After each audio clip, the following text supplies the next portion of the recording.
Americans are now obese. We have a huge number of people who are overweight, and so many people are saying, what's the best way to lose weight? Well, that's a question that many Americans are struggling to get the answer. Our next guest says he found a surefire path to a wellness revolution. Vitamins, health food, exercise, fitness clubs. Despite this growing trend, only a small percentage of Americans really understand what it takes to stay healthy. In 1996, Paul Pilzer, a world-renowned economist, became interested in the field of health and made some significant discoveries of his own. He then wrote the book, The Wellness Revolution. 61% of our population is overweight. And worse than that, 27% is clinically obese. That's overweight at a point where you don't know where to turn. Through his scientific research, Paul found out what you need to know to move from sickness and obesity to vibrant well-being. Paul Zane Pilzer is joining us to share some of his secrets of staying fit. It's in his new book called The Wellness Revolution. And there he is looking like Yul Brynner on the cover, just ready to start in The King and I. Paul, it's good to have you with us. It's great to be here. You are trained as an economist, an economic advisor on a couple of presidential administrations. What got you into wellness, fitness? Well, the same reason I became an economist. Growing up as a child of immigrants in the 1950s in Brooklyn, everyone wanted to know about economic issues. Although my education geared me towards science, I ended up going to Wharton and becoming a professor of economics because my family, my father, his uncles, that's what they wanted information about. They wanted to know how to make a living. 25 years later, as a very successful economist, I realized I'm now in the wrong field. What people mostly need in the United States, the number one problem today, is health, as evidenced by the fact that 61% is overweight and 27% of our population, that's 77 million Americans, are clinically obese. That's shocking, isn't it? It's even more shocking to look at the trends. 20 years ago, the numbers were less than half that. So in the last 2 decades, while we're all talking about health, and it's all you see when you turn on the television or watch an ad, the population of obese and overweight people has more than doubled. That set me on a research quest to say, why is this happening? What did you discover? What I discovered was it was really an economic problem, not a scientific or biology problem. All right.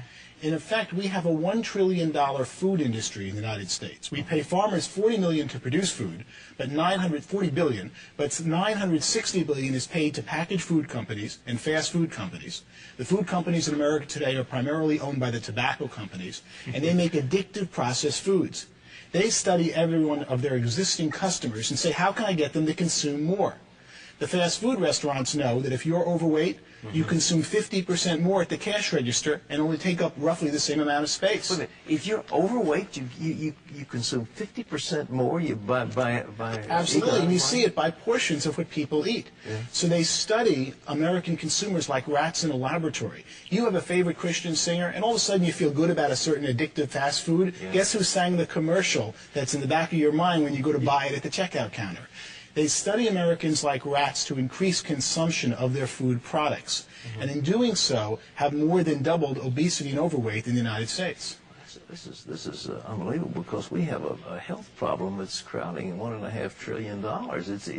It's run away, and obesity is one of the major causative factors: heart disease, high blood pressure, so on. Everything, and really most of our medical problems today that are non-pediatric or non-geriatric stem from being overweight and obese.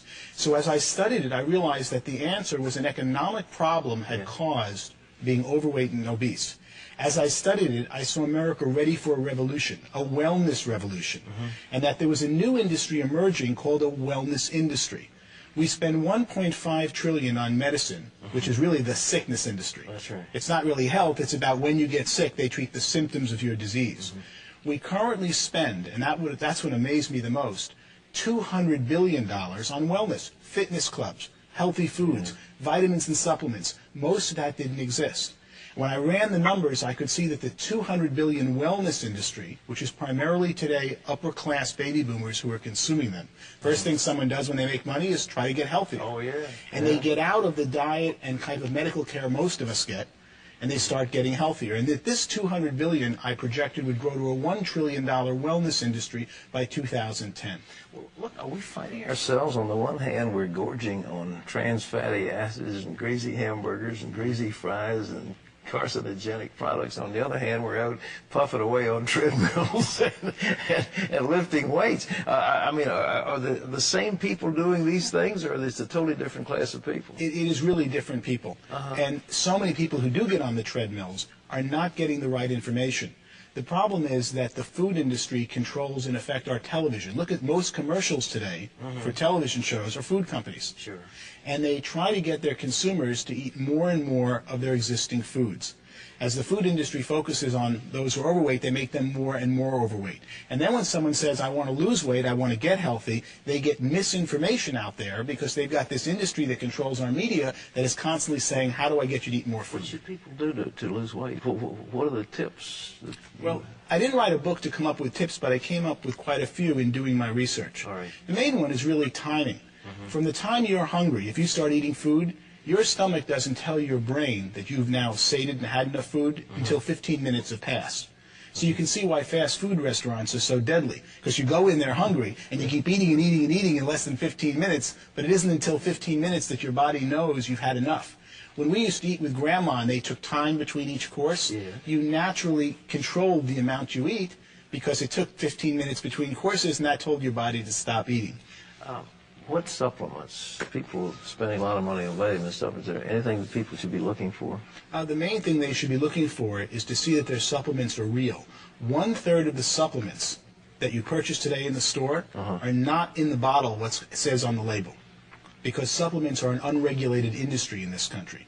There are several companies that just buy supplements and rate them just for what's in the bottle, and most of the times what you're getting, or about half the times, you're not getting what's on the bottle. So you've got to find a brand that has in the bottle what's on the label.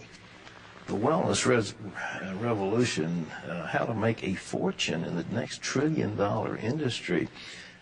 Where do people make money in this thing? Well, that's what I started to discover. I could see that there were 15 million Americans of 300 million were getting healthier as they aged. You're a great example about that, especially when we see you on television. As you get older, you're stronger, you're better fit. What's going on?